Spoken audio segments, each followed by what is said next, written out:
freedom is concerned, freedom is more important than any administration. Than any of these things? Yes, yes. Your own freedom? Yes. Now, do you ever think that the British did some good things for India? Yeah, of course. They have given us railway. The Mutiny of 1857 marked a dramatic change in British relations with India. The myth that continuing British rule was somehow inevitable had been exploded. There was plenty of soul-searching, but at Westminster, the reaction was not to go easy, but to get tough. Lord Dalhousie was the Governor General who took much of the blame for the Indian Mutiny. He was particularly criticised for annexing large areas of the country and putting them under direct British rule. But paradoxically, it was his brainchild, the railway network, which helped quell the revolt. For the first time, troops could be moved quickly and easily. It was, in every sense, a grip of iron. And some years later, a senior British official boasted, provided with this additional source of energy and strength, should an enemy again be rash enough to threaten our territory, he would find a wall of iron, bristling with British bayonets, our munitions of war at hand, and our guns in position. Work so formidable to our enemies, so useful to ourselves, the power of the paramount authority in India. For the British, the mutiny underlined the importance of tightening the imperial grip. In 1857, the East India Company was relieved of its position as the go-between. Her Majesty's government was put directly in charge. The Raj was born, and the railway network consolidated British rule. This new phase in India's history was marked by a boom in railway building that would see the network expand across the country. In just 10 years, another 3,000 miles of track were added. The rapid mobilization of troops, the distribution of weaponry and ammunition, even a special armoured gun train, all added to British power. By 1871, the railways employed 70,000 permanent staff, and there were many workshop towns like Jamalpur. India was experiencing an industrial revolution courtesy of the British Empire. For the first time, India under the Raj had a government which could effectively control the entire country. As the nationalist leader Mahatma Gandhi ruefully observed, but for the railways, the English could not have such a hold on India as they have.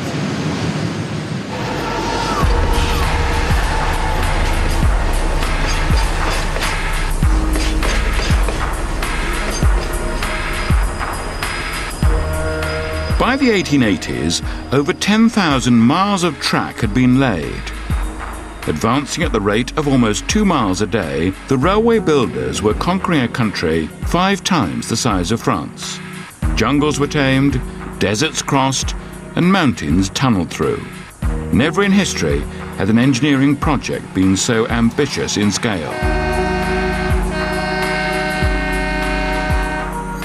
From Ara, the railway forces its way for 110 miles across the Great Ganges floodplain to arrive on the banks of the river Ganges at Varanasi. Nothing, not even a sacred river, was going to get in the way of Dalhousie's imperial railway.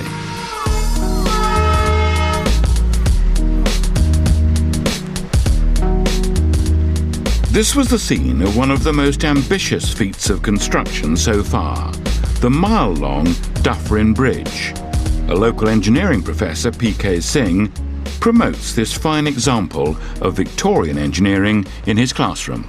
It's a magnificent bridge, isn't it? Yeah, it has served its purpose for more than a century. This is about 123 years old now, but still it looks so magnificent, you see.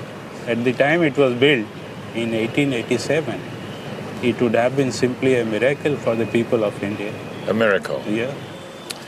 I've got some pictures here of the time. Some of them of this bridge. It's extraordinary, isn't it? Building the great big pillars, sinking them into the ground. 7,000 men worked on the project. An entire town had to be built simply to house them and their families. They even had their own narrow-gauge railway.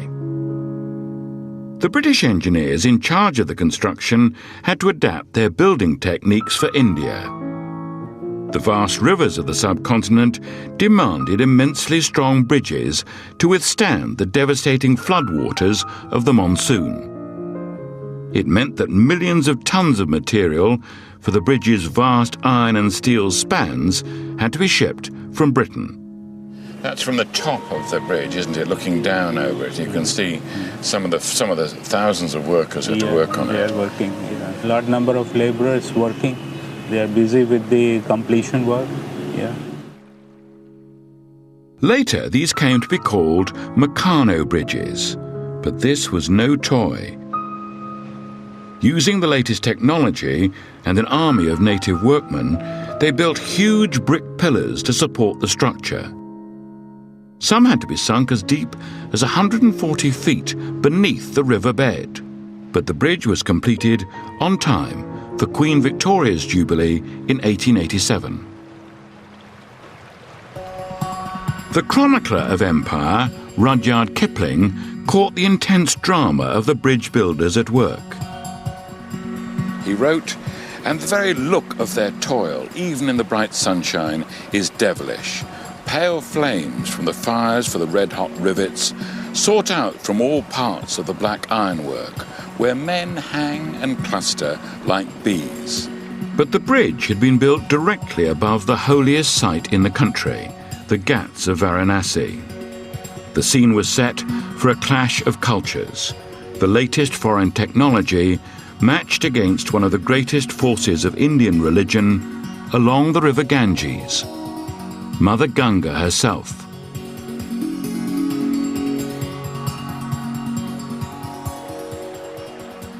When the bridge was built, how much opposition was there from the people here? A lot of opposition was there. When you don't understand the objective of construction of this, Yes. say I am a layman living around Sure. here, I don't understand why this is being done. And I am thinking all types of things. Maybe you are taking away my spirituality and everything. Then, of course, I will be very much alarmed. People come to worship Ganga here, and any disturbance in the river would have been opposed tooth and nail. Rudyard Kipling, who was born in India, recognised this as a huge struggle between ancient India and the modern British Empire. He wrote a short story called The Bridge Builders. It was a metaphor in which an engineer battles with India's holy river as it threatens to sweep away his railway bridge.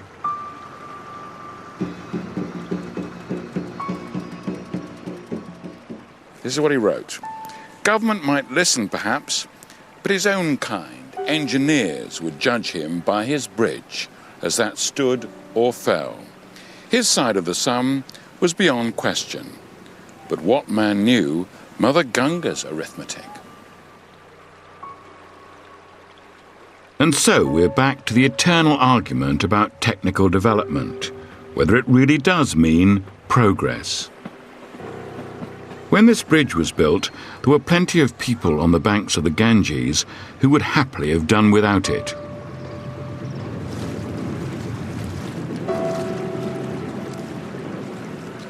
It's hard to exaggerate the importance of the opposition to the bridge when it was first built. The Ganges, India's holiest river, and to have this great 19th century intrusion from the ruling power plonked into these waters was horrendous for the people here. It was like a mob suddenly rushing through into a cathedral during a service. This is a very sacred area, and to have the modern world suddenly imposed upon it was a terrific shock to the community. In Kipling's story, the bridge survives.